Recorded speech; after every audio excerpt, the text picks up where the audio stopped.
Здравейте, приятели, и добре дошли в канала в кухнята на Снежи. Аз съм Снежи и днес съм приготвила едно много вкусно и лесно ястие, а именно пълнен лук с сос. Ястието се приготвя много лесно и трябва да ви уверя, че е много вкусно и е любимо на цялото ми семейство. Но преди да започнем с приготвянето, ще ви помоля, ако моите видеа ви харесват, да се абонирате за канала, също така можете да оставите и коментар. А сега нека да започнем с необходимите продукти. Трябват ни 5 големи глави лук, 2 зелени чушки, 1 морков, около половин връзка магданоз, 100 грама кашкавал, 1 буркан доматен сок или ако нямате домашен, може да използвате около 1 кг рендосани домати, сол на вкус, черен пипер, 1 чайна лъжица захар, 3 супени лъжици олио, 1 супена лъжица чубрица и също така ще ни трябва и кайма 700 грама. А сега да започваме с подготовката. Първоначално, разбира се, ще трябва да се направя лучените кръгчета и с ножа виждате как изрязвам леко главата лук, за да мога да отделя най-крайната люспа и полека с палец побутвам и се подпъхвам палеца, за да мога да я извадя без да я щупя. Ето, готово е. И виждате, лука има такива власинки отвътре. Махам ги всичките.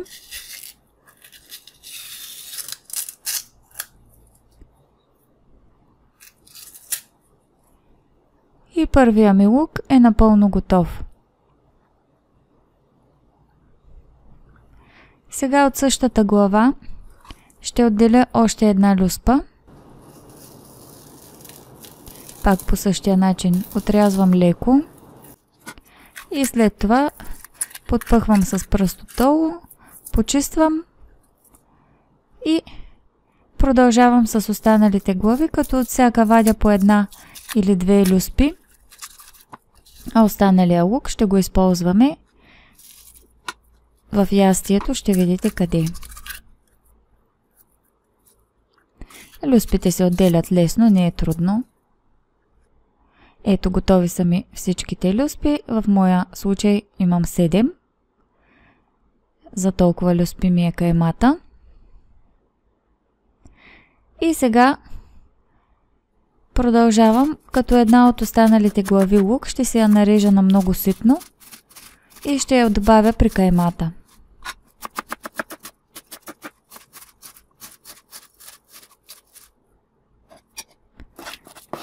Прибавяме при каймата, след това едната чушка ще я нарежа отново на ситно и нея ще я прибавя при каймата.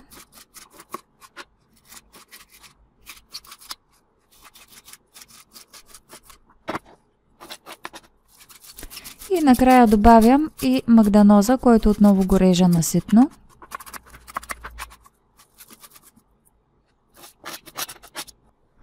След това, разбира се, трябва да сложа и подправки. Слагам сол, тъй като моята кайма е напълно неовкусена и трябва да я подправя. Добавям черния пипер. Също така добавям и чубрицата. И започвам да си размесвам каймата, докато умеся хубаво всички продукти. Яйце не слагам, няма нужда да слагате яйце, тъй като каймата ще се пълни в лука и няма как да се разпадне. Ето как изглежда умесената кайма. Виждате колко цветна стана. Сега ще я оставя настрани да се овкуси. И ще продължа с рецептата. Останалите глави лук нарязвам на по-едро.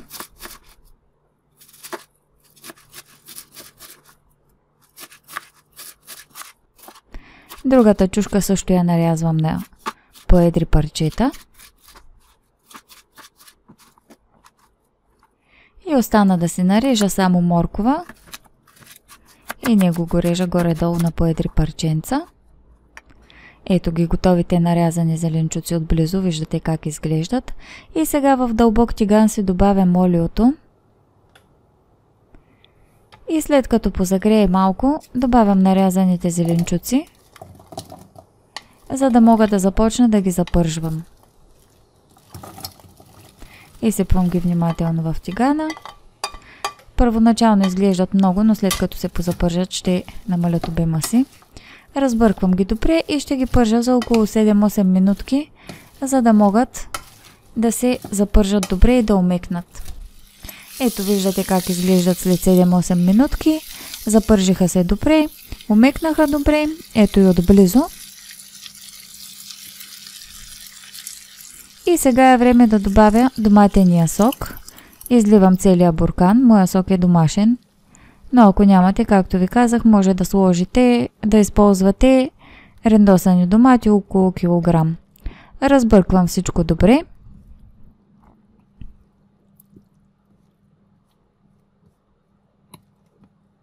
И след това добавям сол на вкус, както и захарта, тъй като все пак доматито има киселинност, а аз искам да го умекотя малко и соса да стане по-сладичък.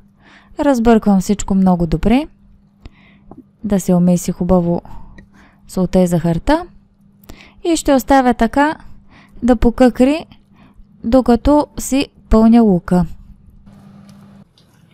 Сега започвам да пълня лука. Виждате лучените люспи. Няма никакво значение, че са срязани по този начин. Каймата няма да излезе след изпичането. И започвам да си пълня лука, като първоначално слагам по малко повече от средата кайма. И след това каймата, която ми остане, ще я разпределя поравно във всички лучета. С помощта на лъжичката е много лесно.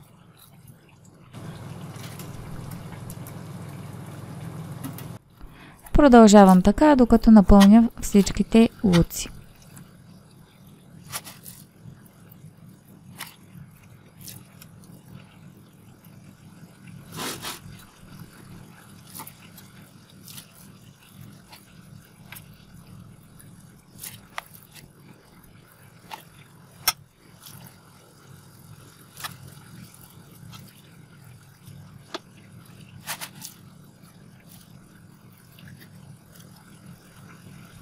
Ето виждате, напълних всичките луци, но сега ми остана кайма, която ще разпределя във всичките гнезда, за да може да се напълнят хубаво. И след като ги напълня, притискам всяко леко с лъжичката. Става много лесно.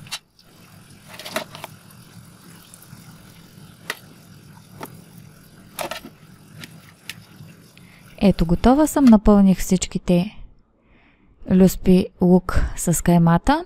Виждате как изглежда. Изглежда много добре.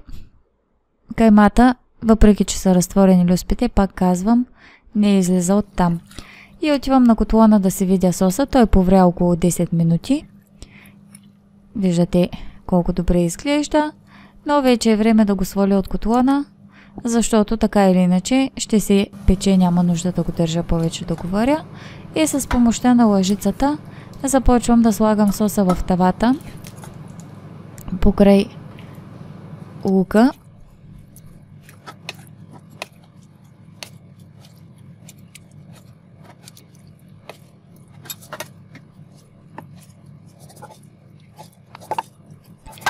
Ето, готово е. Виждате как изглежда. Много е красиво, а и, както ви казвам, това ястие е наистина много вкусно. Сега, разбира се, трябва да сложа фолио и ще пека за 1 час на 200 градуса.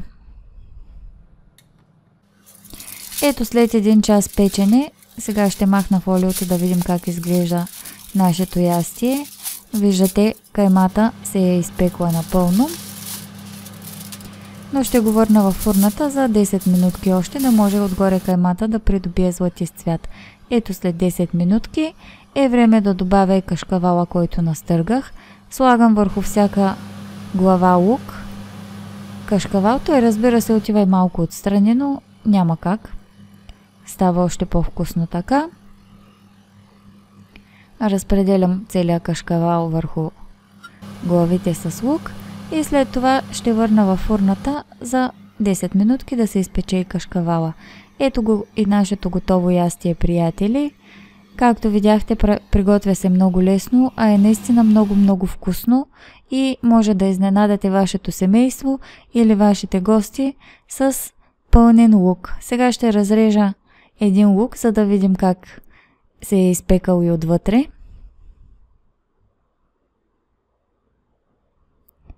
Ето виждате колко добре изглежда. Даже е много красив заради чушката, която прибавихме в каймата. Благодаря ви, че гледахте това видео. Ще се радвам да се абонирате за канала, както и да оставите коментар. Чао и до следващият път!